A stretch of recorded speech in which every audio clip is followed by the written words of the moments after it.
Alors, bonjour à tout le monde. Je vous espère en forme. Moi, je vais très bien comme un ange et je ne me plains pas. Aujourd'hui, nous allons voir ensemble quelque chose de très intéressant pour ces personnes qui sont des admins système et réseau et consorts.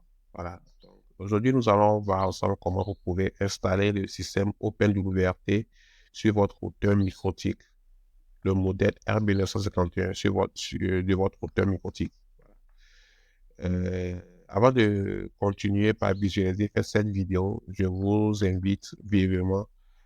C'est très important ceci, hein. Il faut le faire. Il faut d'abord importer votre clé, exporter votre clé, importer. Bon, bref, il faut sauvegarder votre clé et le mettre dans un endroit sûr pour le moment. C'est très important puisque c'est des modifications ou bien c'est des manipulations très sensibles. Vous risquez peut-être de perdre votre clé d'activation si vous ne l'avez pas en sauvegarde. Donc, du coup, faites ça avant de revenir sur la vidéo. Voilà. Donc, ce qu'il faut comprendre, c'est que nous allons installer OpenWRT, le système OpenWRT sur notre routeur microtique, le modèle RB951 de notre routeur microtique. Voilà, donc, ce qu'on va faire d'abord, c'est d'expliquer un peu OpenWRT pour que ces personnes qui n'ont jamais entendu parler sachent un peu à quoi cela sert concrètement. En fait, OpenWRT, c'est un système d'exploitation pour les routeurs. Donc, c'est un système d'exploitation open source d'abord et c'est propulsé pour les routeurs. Donc, vous allez voir, c'est un système qui permet d'acheter des applicatifs, des fonctionnalités que vous ne trouverez pas peut-être chez les TP-Link, les Microtik, les...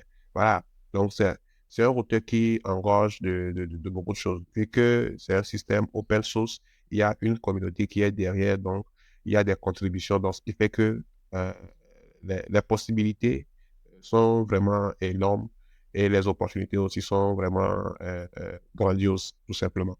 Bon, maintenant, ce que je vais vous montrer ici, c'est pas valable pour les autres routeurs, hein. Ça, c'est propre au routeur microtique. Le modèle RB951, c'est très important.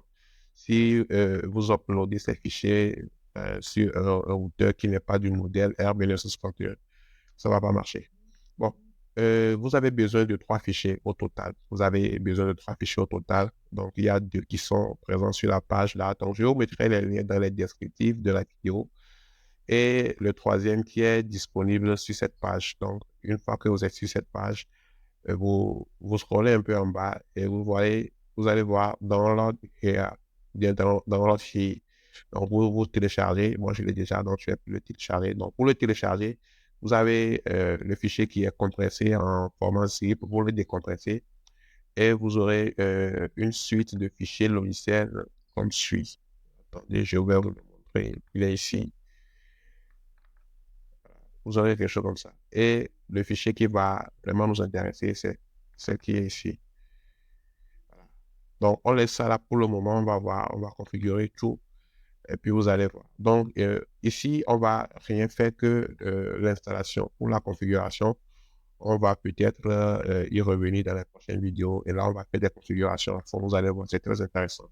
N'oubliez surtout pas aussi de télécharger ces deux fichiers-là. Donc, il y a le fichier firmware d'installation dans sa version 19 qui a une extension ELF et le firmware upgrade, voilà, le fichier de mise à jour aussi dans sa version 19 qui a une extension bin. Donc, vous allez télécharger ces deux. Donc, ça fait au total trois fichiers que vous aurez sur votre machine dans un endroit bien sûr. Alors, alors maintenant, nous allons préparer notre ordinateur pour pouvoir bien installer notre système. Voilà.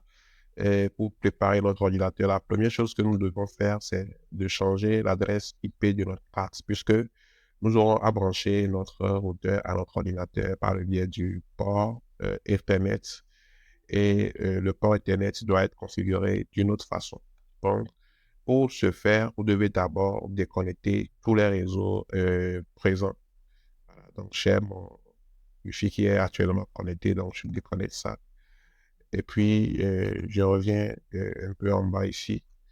Et puis là, je navigue vers les paramètres. Donc là, je vais modifier. la carte réseau, je vais modifier les informations de la carte réseau. Je mets ma carte réseau en mode statique et je lui attribue l'adresse 1.10. Donc, le masque, c'est /24 ou bien 255. Voilà, voilà, voilà. C'est bon. Maintenant, vous, vous enregistrez et une partie est terminée comme ça. Bon, maintenant, ce que nous allons faire, c'est de revenir ici. Voilà. Donc, une fois que nous sommes sur l'application Tiny Server, nous allons uploader le fichier d'installation. Voilà, donc nous allons uploader le fichier d'installation. Le mien est dans téléchargement et il faut bien veiller à choisir le bon fichier. Donc, le bon fichier, c'est ça. Donc, il faut bien voir l'extension. C'est ELF. Le fichier d'installation, voilà, il est là et c'est bon. Bon, maintenant, ça ne va pas marcher parce que l'adresse IP n'est pas, l'adresse IP n'est pas, ne correspond pas. Voilà, donc l'adresse IP ne correspond pas. Donc, ce que je vais faire actuellement, c'est que je vais connecter d'abord mon routeur. Je connecte mon routeur à mon ordinateur et puis je redémarre ou bien je réexécute le fichier. C'est ce que je vais faire. Donc, mon routeur est bien connecté. Donc, j'éteins mon routeur et là, je l'allume de nouveau. Donc, une fois allumé, et c'est bon. Maintenant, je vais revenir dans ce fichier ici et je réexécute ce fichier.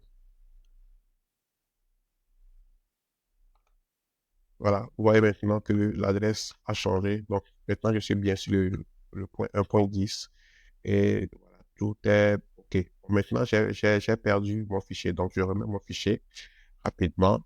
Je remets rapidement mon fichier. Je remets mon fichier d'installation. Voilà, c'est bon. Et j'appuie sur Online. Voilà. Et alors, cette partie est très importante. Il faut suivre avec beaucoup d'attention pour ne pas rater le tout. Alors, ce qu'il faut, c'est qu'il faut d'abord connecter votre PC au port numéro 1 du routeur et l'éteindre carrément, le mettre hors tension. Bon, maintenant, vous appuyez sur le bouton Reset et vous le branchez sur votre support électrique, voilà, support de tension, comme ça. Et puis, vous patientez. Dans quelques secondes, vous aurez voilà, des notifications ici à ce niveau. À ce niveau. Voilà, donc, ça va commencer bientôt.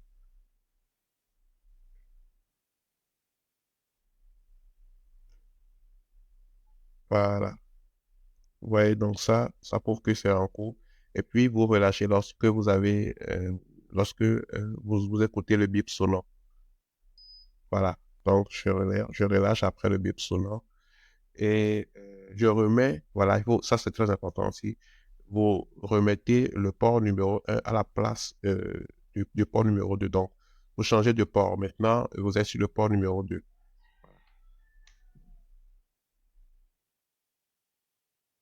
Bon, maintenant, ce qu'on va faire, c'est que nous allons essayer euh, d'aller sur le routeur. Voilà. Donc, ce qu'il faut actuellement, c'est de pinguer, voir si le routeur répond. On fait un CMD et on fait un ping 192.168.1.1. Ok, pour le moment, ça ne le répond pas. C'est pas grave. Ça prend peut-être un peu de temps. Ça va venir. Et pendant ce temps, ce qu'on peut faire, c'est voilà, bon, maintenant, je crois que ça peut aller. On va refaire la même chose et c'est bon. Vous voyez, voilà, donc les pings sont bien reçus, les paquets sont bien reçus. Donc, je reviens ici et j'accède à l'interface de mon routeur avec l'adresse là, 180.1. Et voilà, je suis sur l'interface de mon routeur. Donc, l'username par défaut, c'est root et le mot de passe, c'est blanc. Donc, voilà. OK, voilà, donc voilà un peu à quoi cela ressemble. Donc, ici, vous avez les informations de mon routeur. Donc, je suis avec un modèle R1961, comme je vous l'ai dit. Je suis dans la version 4 du noyau de Linux. c'est d'autres informations sur la mémoire, la cache, le cache. Voilà, donc ici, c'est mon ordinateur actuellement. C'est mon ordinateur qui est connecté à partir d'un serveur DHCP version 6. Donc, vous avez beaucoup de choses que vous pouvez faire actuellement. Voilà, donc ici, vous avez les passes. Vous avez beaucoup de choses. Donc, après, on va y revenir avec la configuration et je vais vous montrer un peu comment vous pouvez faire la configuration. Ok, vous comprenez très bien